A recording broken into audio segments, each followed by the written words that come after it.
Hi guys, on the workbench today I have one of Games Workshop's Imperial Knights. I'm not going to go through a blow-by-blow of how to assemble and paint it because there's stacks of articles online covering that sort of thing.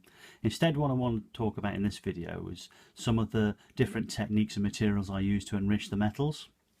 So, as you'll hopefully have read in the article, all of the metal on this model have been started as a single colour.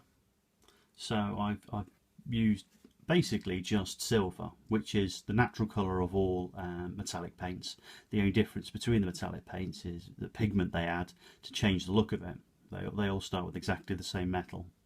So I've begun by working up all the metals as standard through things like chainmail and mithril or the dry compounds.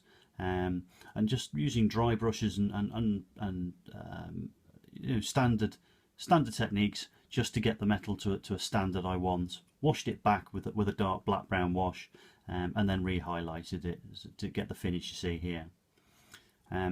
Picked out a couple of other bits in bronzes and golds, but kept them very simple. The majority of the metallics on here are changed by adding a range of washes and oils, and that's what I want to talk about here.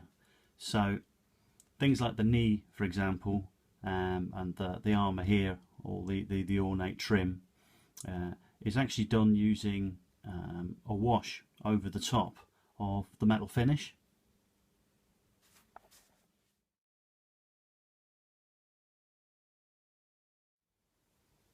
Using the armour as an example, you can see that even though we started with exactly the same colour metal, using a mixture of washes, thin down washes and oil paints, it's completely changed the appearance of the final result.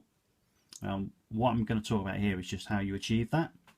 So the first stage is to use the sepia and brown washes over all the armour panels. Not the armour itself here. I tend to do it before I do all of the blue. So just apply the wash over all of these, let it dry. I then prepare the armour using clear, which is an acrylic floor varnish. Put that through the airbrush to give all the parts a protective coat. You need to do that firstly to protect the paintwork underneath, but also because what it does is it gives a really nice smooth surface, a gloss surface for the oil paint to be able to work against. So once that's done, I use the oils, mix up a little bit of oil with some mineral spirit. I then apply that over all of the armour areas and I let it dry. And once it's dried, you take a cotton buds or a cloth, you moisten it with a little bit of white spirit. You really don't need very much. You barely want to feel it in the cloth at all. It's almost dry again. You certainly don't want it wet. And then you just gently start rubbing away the oil paint, and what you get left, what you leave behind is the nice sheen and all of the oil in the sort of the recesses and the corners. And hopefully what you can see there is you get a fantastic looking metal luster to the trim. You can do it with acrylics, but I just don't feel you get the same effect you get with oils. It's a much warmer, it's a much richer effect. I think it looks a lot more natural. Because oils never really cure off, well, it certainly takes a long time to cure, what you'll then need to do is revarnish again. What I did at this stage was I applied all of the decals first, got those in place, and then I revarnished to seal the decals in place.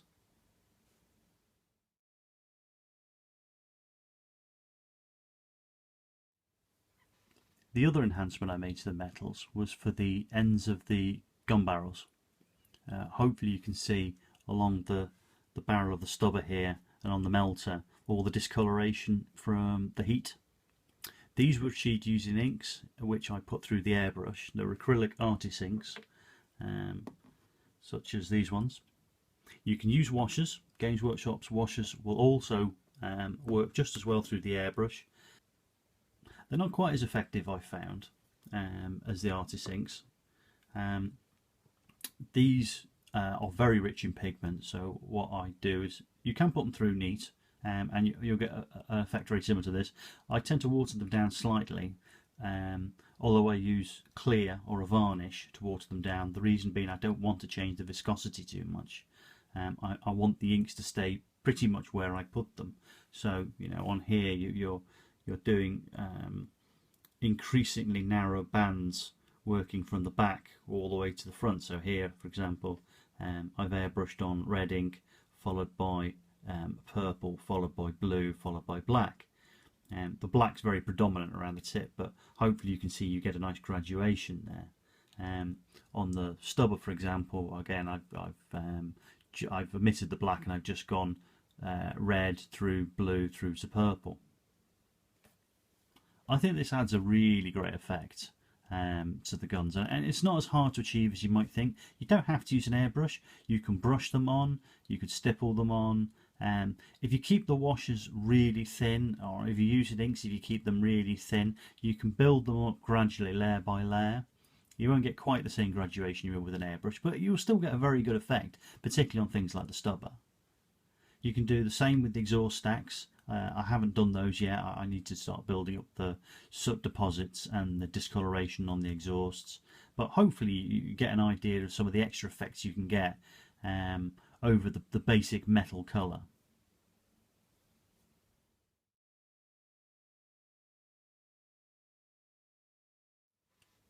Finally, I just want to talk about matte varnish.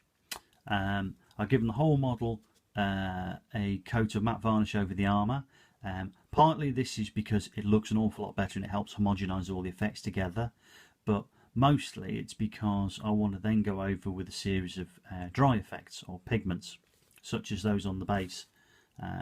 So these I'll build up not only on the base but around the feet and the bottom of the armour panels and so on, and on the carapace, to give some dry weathering. And for that you really need a matte finish, because you want the pigment to be able to grip. So for the matte, I've used this Army Painter Anti-Shine. It's the first time I've ever used it and I found it to be absolutely fantastic. I've heard mixed reviews with the spray cans, but to be fair, I hear that about spray cans all the time. You just don't get the same degree of control with a varnish out of a can, no matter who makes it, and I think that includes the testers as well. I thinned it down 1:1 with some of the Vallejo airbrush thinner, and that worked perfectly well for me. I got a nice matte finish. Hopefully you can see that here in the armour. Let me just zoom in slightly. There you go. So it kills the light pretty dead. I haven't applied it to any of the metals because I wanted to keep the shine on the metals. So I've kept a certain amount of luster there with a satin finish, but certainly over the tabard and some of the knee parts I've airbrushed it in just to try and kill the light and homogenise it.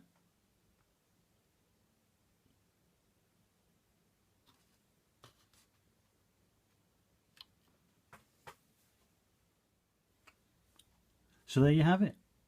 So there's still a fair bit of work to do yet, particularly around the dry pigments. I haven't done the final assembly, so this is all just a dry fit. But hopefully you can see how changing the tones of the metal up using inks, washes, oils, and a careful use of the varnishes gives you a completely different effect than if you'd used the coloured metals or metal acrylics straight out of the pot. Personally, I think this gives me a lot more control, and I think the enrichment you get in the metals is much nicer, particularly from the oil paints. The inks give a lovely effect on the guns. None of these techniques are particularly challenging to do. You don't have to have an airbrush to do these. Oil paint in particular, very easy. You get great results from it and it's incredibly forgiving. It's totally different to using acrylic. Acrylic, once it's on, it's kind of on and that's it really. But with the oil paints, I think you've got a much higher degree of control over it, and I think that the end result is worth the use. Okay guys, hopefully that will have given you a few ideas, and feel free to ask any questions in the comments below as usual, either in the article or in the video itself. Until next time, have a great week.